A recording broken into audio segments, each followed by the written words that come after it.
I am and will always be late to the party when it comes to film. I didn't truly begin to ingest film until much later on in life. As a result, I am unfamiliar with the films regarded as the most significant known to man. The Seventh Seal is no exception. The films I regard as masterpieces are odd, like Scooby-Doo 2, Monsters Unleashed, or Megamind. Some would say, "You're crazy. Those are kids. They don't mean anything. What the hell? And what like possible? What kind of filmmaker? You have to remember this film was made 60. Think about the time it came out. Movies aren't made like they used to. You're crazy. You're crazy. You're crazy. You're crazy." Knowing that some of these statements had inklings of truth, I put it on the list and waited for the day that I would finally get to it. And yesterday was that day. Before I get into this, scroll down just a little bit and hit the subscribe button. Being a broke adult trying to make a career for himself, every subscriber counts, so. And you know the rest of the spiel. Going into this film, I was worried that I would not enjoy it, knowing fully that I would undoubtedly understand why it was held in such high regard. I have seen a handful of these older films. Seven Samurai, didn't like. Citizen Kane, didn't like. Vertigo, it was good. Godzilla, didn't like. Sorry, Avery. Pickpocket, didn't like. The list goes on. I reflect on this and wonder if I just don't understand what makes a film good, or if I simply can't appreciate film. But then I walk away from a movie like The Seventh Seal, and those worries are washed away, because this film has the classic tropes of pre-60s movies that I find abhorrent, and yet I still enjoy the film. I was shocked at how much I resonated with this film and how it was able to captivate me, despite its flaws, which I'll get into later. I understood this film, not through personal emotion, but philosophically. Audiences tend to like any given film if they connect with it, specifically emotionally, although the truth may be that they connect with it philosophically but can't articulate their connection to it. So the modern audience would likely shun The Seventh Seal because of its lack of any sort of emotional representation. Throughout the entirety of the film, Bergman touts the philosopher Soren Kierkegaard, a philosopher whose beliefs I hold dearly, to the point where it becomes overbearing. But the style of the film and its blatant use of symbolism, if you could even call it that, took me on a journey. The film is about a knight, a crusader specifically, Antonius Block, who is back from a 10-year-long campaign only to find death ready to greet him. Antonius urges Death to play a game of chess with him, saying that throughout the duration of the game, he remains alive, and if he wins, he should be allowed to live.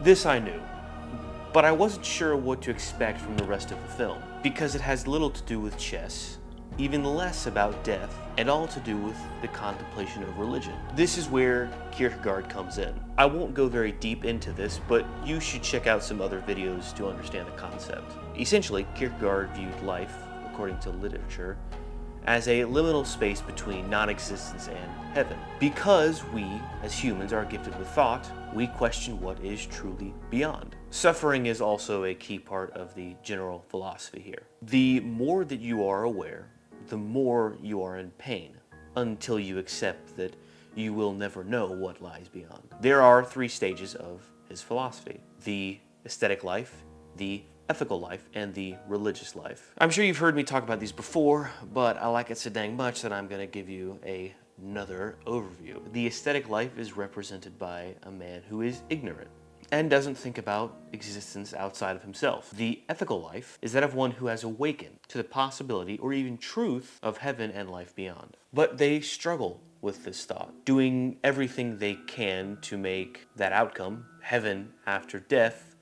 a certainty.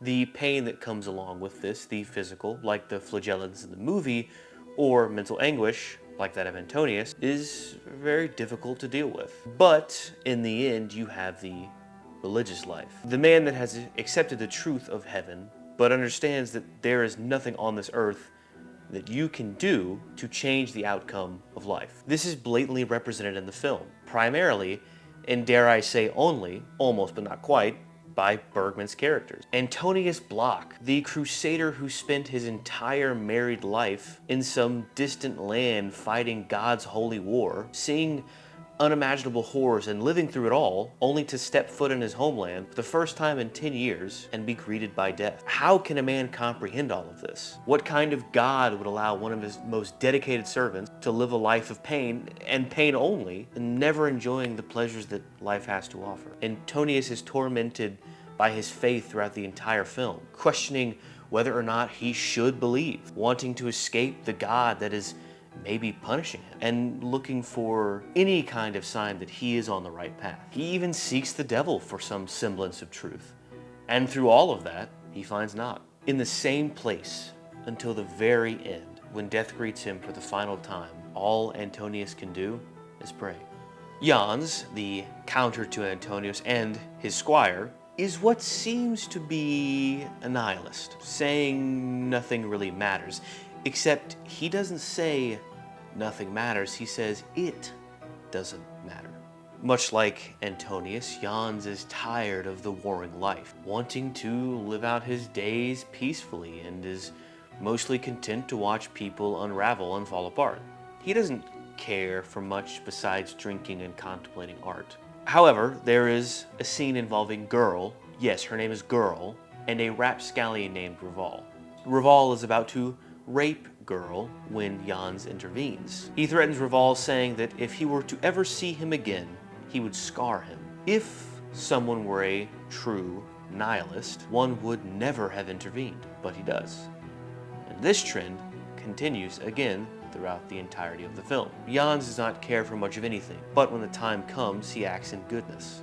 There is a scene where Plog the Smith is confronting Jonas, one of the performers, about sleeping with his wife Lisa, or Kunigunda, depending on who you ask, where Plog simply cannot think of rebuttals. Jans helps him out and then predicts Lisa's actions. This scene is quite hilarious, which is strange coming from such a dark film. At the end of the film, when everybody dies, Jans simply stands there and accepts his fate, knowing that there is nothing he can do about it, and truthfully, not wanting to do anything about it.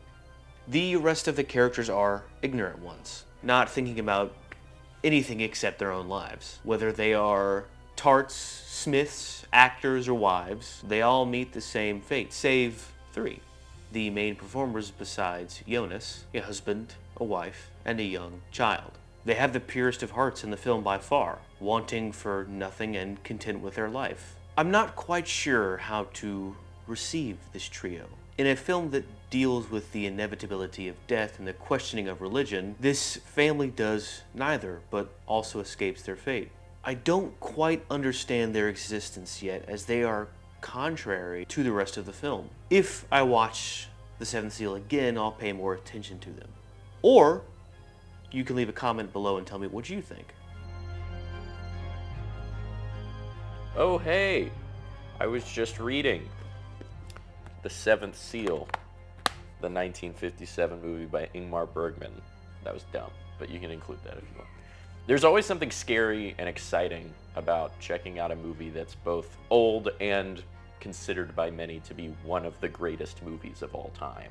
You never know if you're gonna like it or if you'll end up feeling alone among the hordes of cinema lovers that watch this movie and think it's the greatest thing, and you just don't understand where their love comes from. Or if you do understand where their love comes from, you don't understand why they feel so strongly about it. But it does feel good to sometimes agree with the common sentiment about a movie without feeling the need to dissent or argue or be contrarian to what people are talking about. But it doesn't always happen that way, especially if you're really watching what you're watching. I've already seen a handful of Ingmar Bergman's work, including his films Persona and Wild Strawberries. So I was more excited this time to watch The Seventh Seal rather than being intimidated, as I figured that I was in the good hands of a very strong storyteller. And I'm happy to report that I loved The Seventh Seal. I think one of the strongest attributes of a timeless story is its ability to relate to whatever audience is watching it, regardless of generation, country, culture, the time it was made. All of that becomes irrelevant whenever the messages really come across in what you're making. And the themes present in The Seventh Seal are difficult. They're common, but the ideas and arguments that are in the movie have been mulled over the entire course of human history. Is faith truly torment, as Antonius Block says? Is there any secret revelation to death, or does death really have nothing to say?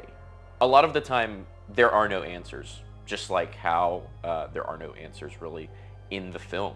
The only answers given by any of the characters, whether it's Death himself or just by the story unfolding, are answers about human nature, not about the actual nature of death or faith or God. And they're succinctly stated ideas about the world that were true at the time when the film is set, during the Black Plague, as well as being true when the film was made in the 50s, and most of them, if not all of them, are true right now as we watch the film today.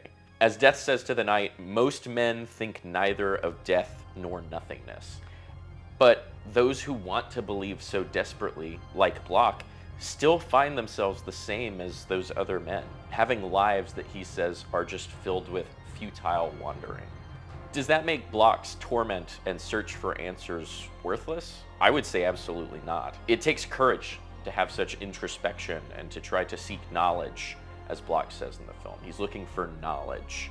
He repeats that several times throughout the story, talking to Death in the confession room, speaking to Death face to face. That search for him, that doubt and that determination is what gives Block the motivation to do meaningful acts. He has an unshakable desire to do things that he sees, regardless of faith, as meaningful and as right. Even if that means he goes face to face with Death himself, he's going to do it. He says, "My flesh is afraid, but I am not." And even until the very end of the movie, Block is desperate for truth, no matter how scary it may be, and he's more of a noble man because of it. But in addition to the fear and the scary ideas of what death brings to us all, the fact that we may ask death for a reprieve, like he says, and they all ask that kind of sentiment of wishing we could delay the inevitable, wish we knew more about the inevitable. Regardless of all of that, Block's speech about holding good memories and happy times carefully in his hands, the way you would hold a bowl of warm milk, that really spoke to me. Because even amongst all the pain that was present in the film, all the disturbing ideas, all of the nothingness, the hopelessness that the movie presents so much of, there's still an underlying current there that those good times, like those simplest and purest moments, are going to be what gets you through the self-discovery and the existentialism. And at the end of the day, that's what makes life all worth living. Do I understand myself more? No. Do I understand the philosophy of Kierkegaard more? No. Do I appreciate this film's artistry regardless of these truths? Yes. That is what made me happy about this film. When something can transcend time and still be powerful to an audience that is so different, that is when you know that you have something truly amazing. A.O. Scott, author of Better Living Through Criticism, understood this. Of course, there are things that I don't like about this film. Shots aren't varied enough or impactful in their presentation, or even emblematic of the theme that Bergman is shooting for. The limited score is abrasive, and the plot itself is meandering in such a way that isn't helpful to the film. Yes, it is true that the medium of film has developed infinitely since the 1950s for a modern audience. These things are old, but I give a pass to Bergman for this film. Regardless of the things I mentioned previously, which are factors of why I generally don't like older films, Bergman still weaves a story that is less focused on the, story, and more focused on the mechanical representation of the faces that he puts on the screen. He puts the pedal to the metal and doesn't let up. Everything in this film is function over form, which isn't a bad thing. It simply makes it more difficult for a populace, including myself, to be able to appreciate the film. too much function means not enough development. I am a viewer of perfect balance. As all things should be. But somehow, Bergman wins the day. That about wraps it up for me in this random video essay about a film that most people probably don't think about.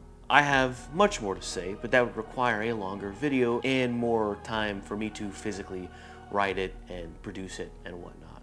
Make sure you clonk that like button if you liked the video, and if you didn't, well, you can still clonk it anyway. Leave a comment with your thoughts so we can discuss the film if you disagree with anything I said or have some other thoughts that I didn't cover in this video. So now I'm gonna say some words to fill out the runtime so that I can put our outro credits over here, and let's see. I think that about does it.